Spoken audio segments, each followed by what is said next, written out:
ఏపీని వర్షం వీడడం లేదు. వాయువ్య బంగాళాఖాతంలో అల్పపీడనం కారణంగా ఈరోజు శ్రీకాకుళం, పార్వతీపురం, మన్యం, అల్లూరి సీతారామరాజు జిల్లాల్లో అక్కడక్కడ మోస్తరు నుంచి భారీ వర్షాలు కురిసే అవకాశం ఉంది.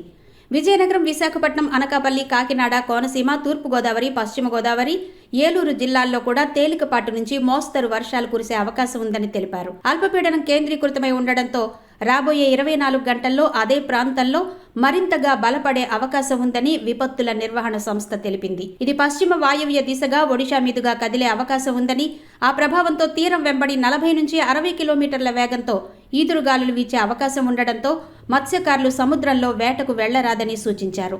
మంగళవారం శ్రీకాకుళం జిల్లా సంతబొమ్మాళిలో 88.7 మిల్లీమీటర్లు, వజ్రపు కొత్తూరులో 80.7 మిల్లీమీటర్లు, పలాసలో 70.5 మిల్లీమీటర్లు, రావి వలసలో 56.5 మిల్లీమీటర్లు, మదనపురంలో 53.5 మిల్లీమీటర్లు, హరిపురంలో 53 మిల్లీమీటర్ల చొప్పున వర్షపాతం నమోదైంది.